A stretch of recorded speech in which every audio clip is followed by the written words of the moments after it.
নমস্কার বন্ধুরা, কেমন আছেন সবাই? আশা করি সবাই ভালো আছেন। চলে এলাম প্রত্যেক দিনের মতো নতুন একটা রেসিপি নিয়ে। আজকের রেসিপি হলো আলু পরোটা। খুব সুন্দর একটা আলু পরোটার রেসিপি শেয়ার করলাম, আশা করি আমাদের ভালো লাগবে। চলুন দেখে নেব পুরো রেসিপিটা, কি কি লাগছে আর কিভাবে বানাবো দেখে নেব স্টেপ বাই স্টেপ। চলুন শুরু করা যাক আজকের রেসিপি। তো পরোটা বানানোর জন্য আমি আগে একটা ডো বানিয়ে নেব। তো ডোটা আমি ময়দা দিয়ে বানাবো, আপনি চাইলে এটাকে আটা দিয়েও বানাতে পারেন। তো আমি এখানে 2 কাপ মেজারমেন্ট কাপে 2 কাপ ময়দা নিয়েছি, প্রায় 400 গ্রাম। আর এখানে দিয়ে দেবো স্বাদ মতো লবণ, দিয়ে দেবো 3 টেবিল স্পুন সাদা তেল, দিয়ে ভালো করে ময়দাটাকে মেখে নিতে হবে। তেলের সঙ্গে ময়দাটাকে ভালো করে মেখে নিয়েছি। এবার অল্প অল্প জল দিয়ে, ঠান্ডা জল দিয়ে এটাকে একটা ডো বানিয়ে নেব। আপনি এটাকে আটা ময়দা মিশিয়েও বানাতে পারেন বা শুধু আটারও বানাতে পারেন, খুব সুন্দর হয়। তো আমি আজকের ময়দা দিয়ে দেখিয়েছি। জলটা আমরা একেবারে দেবো না, অল্প অল্প দিয়ে ভালো করে মিডিয়াম মেখে নেব। খুব শক্ত হবে না, খুব নরমও হবে না। তো আমাদের মাখা হয়ে গেছে। দিয়ে দেবো একটু সাদা তেল, দিয়ে ভালো করে একটু মালিশ দিয়ে নেব ময়দাটাকে, দিয়ে ঢেকে কিছুক্ষণ এটাকে রেস্টে রেখে দেবো। ততক্ষণে আমরা আলু পরোটার পুরটাকে বানিয়ে নেব। তো তার জন্য নিয়েছি পেঁয়াজ, কাঁচা লঙ্কা, আদা রসুন চপিং, আর নিয়েছি ধনে পাতা। আর লাগবে আমাদের আলু। আলুটা আমি আগেই সিদ্ধ করে নিয়েছি। 2খানা আলু মিডিয়াম সাইজের, প্রায় 300 গ্রাম আলুকে সিদ্ধ করে গ্রেট করে নিয়েছি। এবার আমরা মশলা বানিয়ে নেব। তো তার জন্য কড়াতে তেল দিয়েছি। তেলটা গরম হয়ে গেলে দিয়ে দেবো গোটা জিরে ফোড়নের জন্য। জিরেটা একটু ভালো করে ফ্রাই হয়ে গেলে তারপর দিয়ে দেবো এখানে আমরা আদা রসুন চপিং, আর দিয়ে দেবো কাঁচা লঙ্কা। সবগুলো একটু ভালো করে ফ্রাই করে নেব। তারপর দিয়ে দেবো আমরা পেঁয়াজ। আমি এখানে 2খানা মিডিয়াম সাইজ পেঁয়াজ চপিং করে নিয়েছিলাম। এবার সবগুলোকে একটু ভালো করে ফ্রাই করে নিতে হবে, একটু লাল লাল করে। খুব মজার একটা রেসিপি বন্ধুরা, তো অবশ্যই বাড়িতে ট্রাই করবেন। যদি বাড়িতে ট্রাই করেন কমেন্টে জানাতে ভুলবেন না রেসিপিটা আপনার কেমন লেগেছে।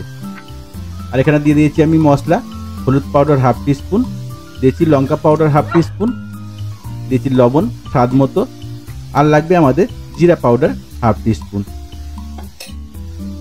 সবগুলো দিয়ে ভালো করে ফ্রাই করে নেব কিছুক্ষণ। সবগুলো একটু ভালোভাবে ফ্রাই হয়ে গেলে, একটু লাল লাল ফ্রাই হয়ে গেলে তারপর আমরা যে বয়েল করা আলুটা সেটাকে দিয়ে দেব। এই মশলাটাকে আপনি দুভাবে বানাতে পারেন।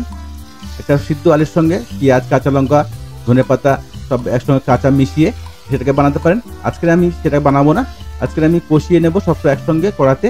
তাহলে খেতে খুব ভালো লাগবে, টেস্টটা খুব দুর্দান্ত বন্ধুরা। তো অবশ্যই একবার এমনভাবে ট্রাই করে দেখবেন। দিয়ে দেবো ম্যাগি মশলা 1/2 প্যাকেট।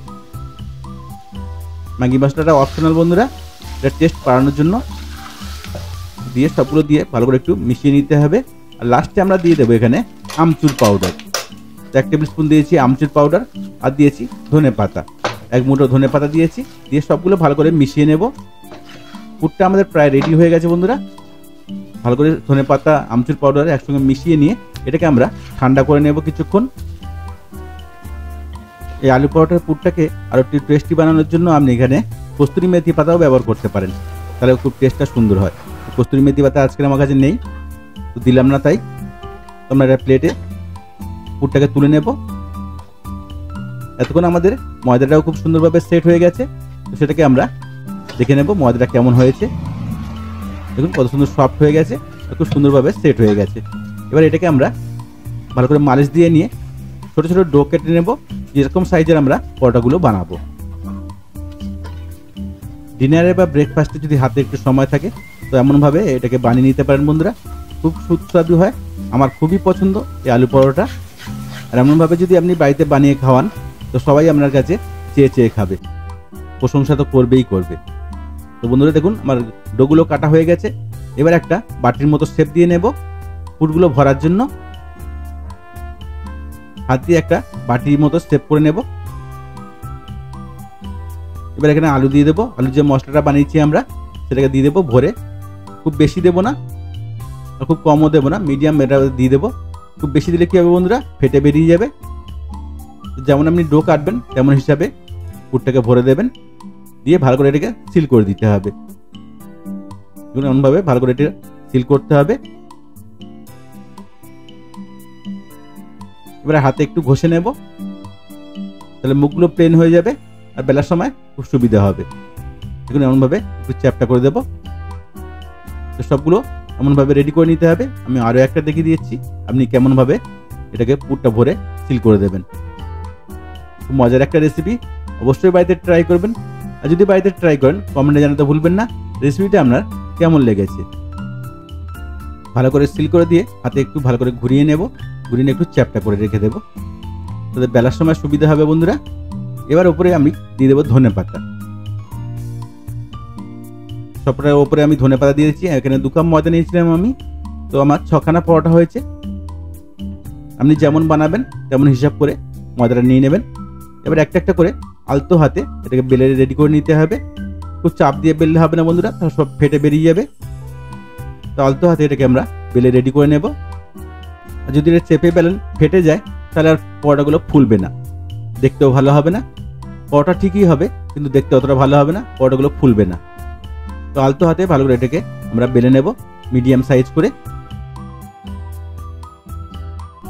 দেখুন থিকনেসটা ঠিক এমনই হবে। তো বেলা আমাদের রেডি হয়ে গেছে। এবার আমরা তাওয়াটা রেডি করে নেব। তো তাওয়াটা খুব গরম হয়ে গেছে বন্ধুরা, একটু জল ছিটিয়ে তাওয়াটাকে ঠান্ডা করে নেব, মুছে নেব ভালো করে। এবার এই শুকনো তাওয়াতে একটা একটা এপিট ওপিট ভালো করে ফ্রাই করে নেব। তারপর তেল বাটার ঘি যেটা আপনার পছন্দ সেটা দিয়ে এটাকে ফ্রাই করে নিতে পারেন। শুকনো তাওয়াতে আগে আমরা এপিট ওপিট ভালো করে ফ্রাই করে নিতে হবে। পরোটা 2 সাইডটা ভালো করে ফ্রাই হয়ে গেলে তারপর এখানে আমরা দিয়ে দেবো তেল। আমি এখানে তেল দিয়ে ফ্রাই করেছি, আপনি চাইলে ঘি বাটার যেটা আপনার পছন্দ সেটা দিয়ে ফ্রাই করতে পারেন। তো তেল দিয়ে ভালো করে এপিট ওপিট একটু লাল লাল করে ফ্রাই করে নেব। প্রথম পরোটাটা হয়তো একটু প্রবলেম হতে পারে, না ফুলতে পারে, কিন্তু তারপরে এগুলো সবগুলো একদম খুব সুন্দরভাবে ফুলে রেডি হয়ে যাবে। আমি দেখিয়ে দিচ্ছি, দেখুন ভালো করে 2 সাইডটা চেপে চেপে একটু লাল করে নেব। এটা একটু হালকা ফুলেছে কিন্তু পরের পরোটাগুলো সব একদম দুর্দান্ত ফুলে যাবে বন্ধুরা। প্রথম তাওয়ার হিটটা একটু প্রবলেম থাকতে পারে, দ্বিতীয় যখন ফ্রাই করবেন খুব ভালো করে একটু ফ্রাই করে নেবেন। তাহলে 2 সাইডটা ভালো করে ফ্রাই করে নিলে কি হবে, ফুলবে খুব সুন্দর আর দেখতে খুব সুন্দর হবে বন্ধুরা। তেলটা এখানে আগে দেওয়া যাবে না, আগে শুকনোতে ভালো করে 2 সাইডটা ভালো করে একটু ফ্রাই করে নিতে হবে। তারপরে আপনি এখানে তেল দেবেন, তেল বাটার ঘি যেটা আপনার পছন্দ সেটাই দেবেন। দেখবেন কি সুন্দর ফুলে যাচ্ছে। তো পুরো ভিডিওটা দেখার জন্য সবাইকে ধন্যবাদ। ভালো থাকবেন, সুস্থ থাকবেন। আবার দেখা হবে নেক্সট রেসিপিতে। আর কি ধরনের রেসিপি আপনারা দেখতে চান অবশ্যই কমেন্ট করে জানাবেন, সেই সব রেসিপি নিয়ে আসবো আমি আপনাদের জন্য। আর রেসিপিটা যদি আপনাদের ভালো লাগে চ্যানেলটাকে সাবস্ক্রাইব করে রাখবেন আর বেল আইকনটাকে অলে সেট করে রাখবেন। তাহলে কি হবে, আমি যখন কোনো নতুন রেসিপি ছাড়বো নোটিফিকেশন আপনার কাছে আগে পৌঁছবে। কি কোথা থেকে আমার এই রেসিপিটা দেখছেন অবশ্যই কমেন্ট করে জানাবেন। যদি ফেসবুক থেকে দেখে থাকেন পেজটাকে ফলো করে নেবেন, আর যদি ইউটিউব থেকে দেখে থাকেন তো চ্যানেলটাকে সাবস্ক্রাইব করে রাখবেন এমন সব মজার মজার রেসিপি আগে দেখার জন্য। ধন্যবাদ।